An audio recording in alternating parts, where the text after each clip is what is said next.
Assalamualaikum warahmatullahi wabarakatuh. Alhamdulillahirabbil alamin. Assalatu wassalamu ala asrafil anbiya'i wal mursalin sayyidina wa maulana Muhammadin. Asyhadu an la ilaha illallah wa asyhadu anna Muhammadar Rasulullah. Allahumma sholli ala sayyidina Muhammadun musahabihil wal ikram ya wal jalila wal ikram. Bersyukur kita kepada Allah dengan mengucapkan alhamdulillahirabbil alamin. Kita bertemu lagi dalam channel Buya Pasaman Timur dalam makom majelis zikir Ma'rifatullah. Para jemaah yang dirahmati Allah, para hadirin, tidak akan pernah kita lupakan. Marilah sama-sama kita panjatkan salam dan selawat kita kepada junjungan kita Nabi Allah Nabil Akhirul Zaman Rasulullah Muhammad sallallahu alaihi wasallam.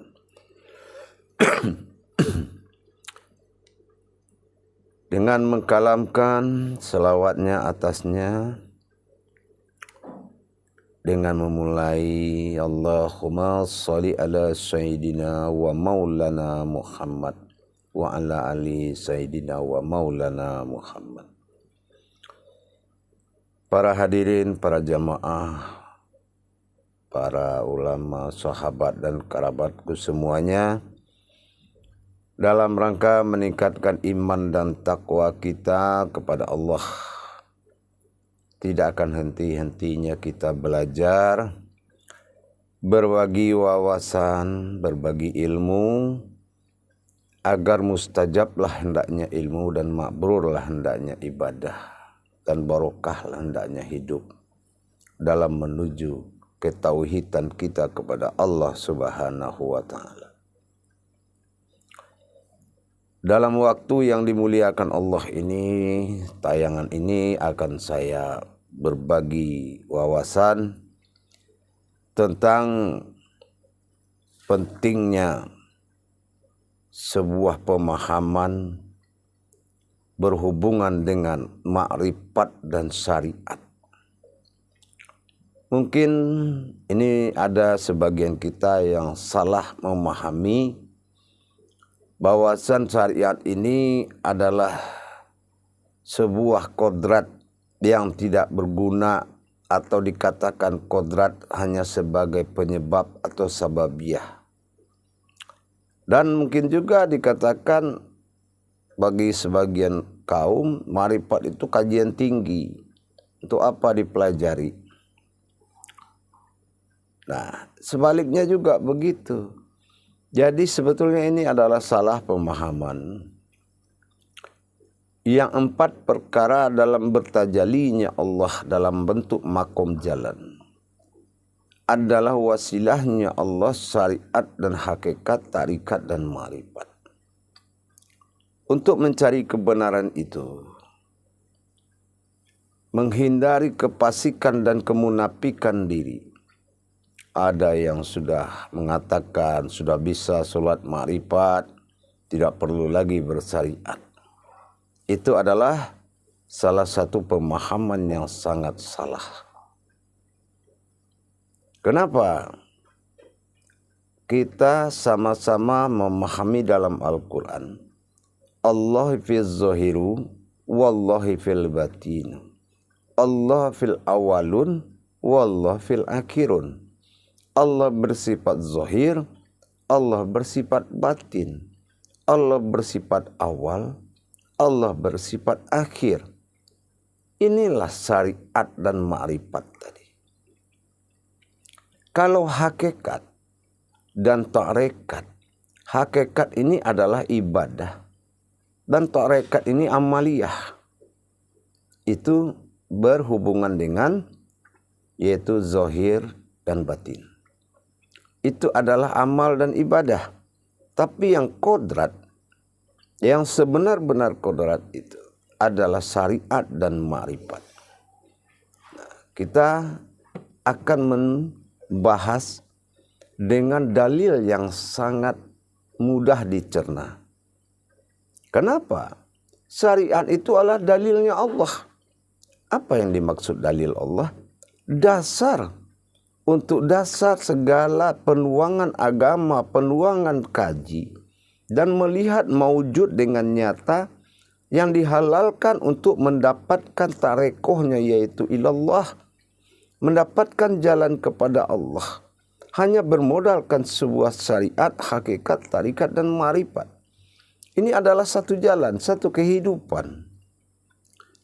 Nah, sekarang kita akan bahas sekarang suatu kenyataan, yaitu hubungan antara syariat dan ma'rifat. Syariat bersifat awal, hakikat bersifat akhir. Tapi Allah bilang, aku yang bersifat awal, aku yang bersifat akhir. Nah, yang kedua, syariat bersifat zahir, ma'rifat bersifat batin. Kata Allah, Allah fil zahiru, wallahi fil batinu. Aku jugalah yang zahir, aku jugalah yang batin. Maksudnya area Allah. Nah, sekarang kita akan kupas bagaimana hubungan atau mentajalikan setelah dikaji wujud pada ma'rifat. Wujud diri jasad bersifat nur, wujud diri rohani bersifat zat, dan wujud daripada diri Rabbani bersifat batin. Nah, ini kita temui di syariat di mana? Nah, disinilah yang harus kita pembuktian. Jangan sekali-kali kita mentiadakan di dalam mencari kemudahan Allah. Itu haram hukumnya. Tidak boleh mentiadakan yang hak bagi Allah, yang telah Allah tetapkan dengan sifat kharirinya. Khariri itu adalah ketetapan Allah. Di dalam kajian ma'rifat, wujud segala wujud dikaji. Terdapatlah wujud diri dan wujud Tuhan. Wujud Tuhan bernama diri, wujud diri bernama Tuhan. Setelah kita kupas tajali diri tadi dalam bentuk kajian ma'rifat, setelah kita melewati masa hakikat dan tarikat, maka sampailah saatnya akan dipasangkan, digandengkan dalam satu wujud, yaitu ma'rifat mewujud kepada syariat. Sehingga kodrat Allah ini tidak ada yang terpisah. Akulah zahir dan akulah batin. Dalam kajian ma'rifat sudah jelas batin itu sir bagi Allah, kita sudah tahu diri halus. Tetapi dalam kajian syariat adalah makom. Jadi dengan kita tahu wujud, pindah ke dalam makom, itulah Allahus Samad. Saat Allah mencari tempat. Jadi di sini kita akan gambarkan sedikit gambaran. Seperti kita katakan, kita melihat, mengkaji diri ini, kita boleh berhakikat kepada suatu misal. Tapi meskipun itu misal, karena sebuah kaji, makanya kita bilang misal. Tapi kalau dia sudah masuk menjadi amalan, maka dia bukan misal lagi, tetapi sebuah kenyataan.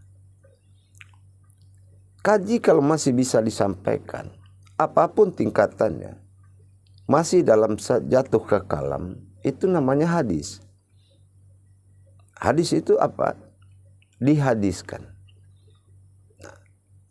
Karena alam ini adalah dalilnya Allah. Maka Allah katakan, bidahlihi marifatul haq fil ilmi. Kebenaran sebuah ilmu itu ada dalam dalilku. Mana dalil-dalil Allah? Inilah syariat. Kalau kita tidak masuk ke alam syariat, berarti kita tidak mengakui kebenarannya. Jangan hanya jatuh ke dalam hayalan, jangan juga jatuh ke alam prasangka, duga-duga, kira-kira. Ini bukan ma'rifat. Marifat itu wujud, setelah naik ke syariat, maka dia akan bermewujud. Malah akan kelihatan. Dengan kita kajian itu, apabila sudah kita paham tentang syariat itu apa, maka nilai syariat kita akan lebih berderajat. Nilai syariat kita akan jauh lebih tinggi. Yaitu dinamakan syariatullah. Telah bersyariat Allah. Telah bersyariat Allah kepada tubuh kita. Nah, jadi seperti ini, berjamaah. Di dalam kajian sifat, kita sudah paham adanya diri halus dinamakan halus, tidak bernama kepada zat dan sifat, tidak bernama kepada zat dan nur. Itu disebut dengan diri ahyan sabitah. Tetapi mawujudnya Allah adalah sebuah kodrat yang dinamakan ahyan karajiyah yang pernah kita kaji, tapi belum kita pernah mentajalikan. Nah, saya akan membuat suatu cerita, sebuah iktibar, sebuah jabariyah, yaitu seperti apa? Mencari diri amaliyah di batasan solat dan mencari diri ibadah dalam batasan solat. Karena ini sangat kuat pengaruhnya kepada kekuatan solat. Kalau kita tidak mengkaji ini, kita akan selalu menyalahkan yang syariat terlalu rendah, hak makrifat terlalu tinggi. Itu menurut saya itu adalah bahasa yang tidak sempurna. Tidak ada yang tinggi, tidak yang rendah. Saya beri contoh. Kalau kita beli pisang, apakah yang pertama sebelum pisang itu ada? Setelah kita temui adalah kulitnya. Kulit itu syariat. Tapi siapa yang mau makan pisang tanpa kulit? Nah, artinya kita mengakui wajib ada. Nah, jadi syariat ini kalau kita ibaratkan kepada kajian kodrat, ibarat sebuah kaca. Kodrat ini adalah syariat itu adalah bingkai daripada kaca cermin tadi. Coba kita gantung kaca cermin tanpa bingkai. Tidak mungkin bisa. Itulah kita butuh syariat. Terus di situ ada dinamakan dengan sifat wujud am. Siapa yang wujud am itu? Apabila kita berkaca, ada di dalam kaca itu bayangan kita. Itu namanya sebuah wujud bernama am, wujud am. Atau dikatakan si wujud am. Nah, terus yang di luar siapa yang berkaca tadi? Itu dikatakan si wujud mu'ad. Atau dikatakan mu'ad. Mu'ad itu adalah zohirnya. Nah, terus kaca itu apa? Nah, itulah yang dikatakan ahyan sabitah. Diri yang sangat halus yang ada di dalam diri ahyan karajiyah tadi. Ahyan sabitah yang ada dalam diri ahyan karajiyah. Mana ahyan karajiyah? Ahyan karajiyah adalah bayangan yang ada di dalam kaca. Sementara si wujud mu'ad ini adalah sebuah bingkai. Itulah jasad. Jadi suatu wujud yang tidak bisa dipisahkan sama sekali. Nah, mana yang dikatakan diri sifat diri halus, yaitulah kaca tadi. Coba lihat kaca. Di antara kita melihat yang berkaca di dalam bersifat mu'ad tadi. Kita melihat wujud mu'ad dengan wujud daripada am. Wujud am di dalam kaca, wujud mu'ad di luar kaca. Bisa tembus padahal ada kaca. Nah, kaca itu adalah sebuah kodrat. Diri batin, diri halus yang sangat halus yang dinamakan diri ahyan sabitah. Dan itu adalah kodrat iradat ilmu sama basar kalam hayat. Itulah diri halus tadi. Nah, di dalam diri halus tadi ada batin. Di dalam kaca itu ada batin yang menghubungkan yang dua tadi. Antara diri am, wujud am dan wujud mu'ad. Itu dinamakan dengan batin bilah. bisa dia sambungkan. Nah, batin billah inilah yang akan dihadapi oleh ayan sabitah di dalam solat. Nah, setelah kita tahu menunaikan kewajiban dulu. Apa kewajiban? Yang diri mu'ad yang di luar kaca, dia memiliki batasan dalam bertajali. Apa batasannya? Yaitu kiblat. Kalau kiblat sudah diarahkan ke kiblat, maka tidak ada lagi wewenang dan hak yang bersifat mu'ad tadi, yaitu yang dikatakan dengan sebuah ayan karajiah. Bingkai itu sudah habis penggunaannya. Maka berfungsilah ayan karajiah menuju dengan ayan sabitah. Tubuh yang di dalam kaca yang dikatakan wujud am atau ayan karajiah, dia tidak memiliki akal nafsu, dia tidak memiliki keinginan yang lain. Tapi setelah ayan sabitah masuk ke dalam ayan karajiah tadi, maka disitulah nanti dia akan migrot memakai tubuh ayan sabitah untuk menuju kepada dikatakan batin billah yang berasal dari batin ayan sabitah. Itulah nyawa dalam nyawa ada batin. Nah, kalau kita katakan syariat ini tidak mawjudullah, bagaimana kalau ayan sabitah tidak masuk hasil dari makrifat tadi, tidak masuk ke dalam kodrat syariat? Bagaimana untuk bergerak? Maka Allah katakan, la taharatan syai'un illa biiznillah. Tidak bergerak sesuatu pun tanpa aku, tidak berkata sesuatu pun tanpa aku, dan tidak melihat sesuatu pun tanpa aku. Tidak ada hidup sesuatu pun tanpa aku. Inilah yang dikatakan oleh Allah, la taharatan syai'an illa biiznillah. Jadi para jemaah sekalian, mari kita kaji. Ternyata hubungan di antara tiga kodrat kita sudah melihat dalam seumpama dalam sebuah kajian kenyataan antara ayan karajiah dan ayan sabitah. Ternyata jasad ini kalau dia sudah didatangi oleh sifat ayan karajiah yang ada di dalam kaca, maka jasad awalnya dikatakan dengan mu'ad tadi, dia akan mati, nilainya tidak berharga lagi setelah dia dihadapkan kepada kiblat. Dia tidak ada gunanya lagi. Arti tidak ada guna, tidak ada nilai. Allah tidak menilai najis-najis yang ada di dalamnya. Itulah pentingnya kalau wujud yang telah dikaji dalam makrifat harus kita temukan di dalam syariat. Akhirnya jasad menjadi bingkai. Terus siapa ayan karajiah itu yang dalam kaca? Itulah zatnya Allah yang mawjud berwujud Muhammad. Itulah rohani kita. Itulah diri ayan karajiah atau diri rohani yang berasal dari zatnya Allah, disebut dengan ayan karajiah. Itulah penampakan dan perumpamaan Allah Subhanahu wa taala dalam kodrat ayan karajiah. Karena Rasulullah pernah memohon kepada Allah, bolehkah aku melihat sedikit daripada bayangan dirimu ya Allah? Allah ayat sa'atu ainun til ayat karajiyatun.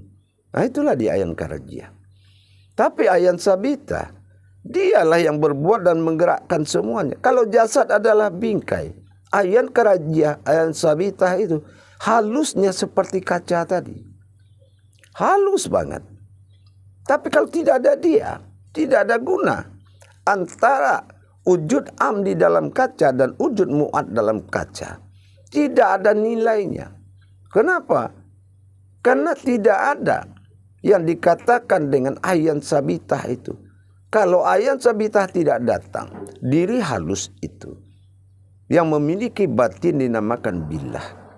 Nah, Kalau sudah ketemu, maka dikatakan nurullah, nur Muhammad di dalam nur hak Allah, nur kadim, Allah kadim. Nah, apa yang di dalam nur hak Allah? Setelah dua kodrat, zat Allah dan nur Allah, kalau sudah datang ayan karajiah, dia di dalam ayan karajiah. Dia di dalam diri sabitah. Jadi tidak mewujud lagi. Yang ada apa? Zahirnya Allah dan batinnya Allah. Tinggal itu saja lagi. Itu yang dikatakan Allah fil zahiru, wallahi fil batinu. Jadi kalau kita para jemaah, kalau sudah mengkaji marifat, harus rajin kita beribadah, rajin kita sholat. Kenapa? Hubungan batin yang tiga ini tidak boleh putus kalau memang ingin hidupmu hidup hayatullah. Kalau hidup hayatullah, itulah hidupnya dia. Dengan takbirmu, ketemulah dengan ayan karajiah, yaitu yang dikatakan wujud am yang ada di dalam kaca, tapi dia tidak memiliki seperti adanya, yaitu wujud mu'ad, yaitu jasad yang biasa. Jadi kalau sudah berubah wujud am pada diri ayan karajiahmu, maka wujud mu'ad pada jasad akan mati fungsinya. Akan mati fungsinya. Itu dinamakan wujud mu'ad. Itu yang di luar kaca tadi. Bukan jasad lagi. Tapi wujud mu'ad akan mati fungsi jasad karena wujud mu'ad telah berkuasa. Nah, di dalam hal itu, setelah ayan karajiah berwujudkan kepada ayan sabitah berwujud ayan karajiah, maka disitulah munculnya yang dikatakan bilah, yaitu batin dari ayan sabitah tadi. Itulah batinnya Allah. Dan diri ayan karajiah, itulah diri fanafilahnya. Jadi begitu cara memasangkan. Kalau kita ikomat, jangan lupa kajian ini. Harus dalam pengamalan, harus dalam penetapan pandangan batinmu. Jangan pernah berubah dari kodrat tersebut. Insya Allah solatmu akan diijabah oleh Allah. Barakallah. Sesungguhnya tidak boleh memisahkan makom tajali, makom syariat itu dan ma'rifat. Makom awalnya Allah, makom akhirnya Allah. Cuma syariatnya sudah syariatullah, syariat dalam mewujudullah, dan lebih dimuliakan dari seluruh syariat. Dan syariat fiddin ini adalah syariat yang mentertibkan. Kalau soal hakikat itu jatuh ke ibadah, soal tarekat jatuh ke amaliyah. Itulah amal dan ibadah, hakikat dan tarekat. Baik, mudah-mudahan berfungsi dan berguna bagi kita semua dalam rangka meningkatkan iman dan takwa kita kepada Allah Subhanahu wa taala. Syariat menuju ma'rifat. Ma'rifat adalah mewujudnya kepada syariat. Bermewujud ma'rifat kepada syariat, wa zahiru alal batinu. Itulah zahir yang menunjukkan yang batin. Zahiru alal batina. Zahiru alal batinu. Artinya zahir itu penampakan yang batin. Kenapa? Karena ma'rifat kaji wujud sudah naik kepada syariat dan menjadi umat dan Tuhan. Ada umat, ada Tuhan di dalamnya. Insya Allah amalkanlah baik-baik. Jangan fasik, cintailah syariat itu. Kenapa? Ada tugasmu di situ, beribadah kepada Allah. Barakallah ya Karim ya Rahman ya Rahim. Jagalah ketuhanan dengan kita menjadi umat, maka umat kita akan dijaga setelah Allah menjadi Tuhan pada diri kita. Barakallah. Akhirul kalam. Wabillahi taufiq wal hidayah. Assalamualaikum warahmatullahi wabarakatuh.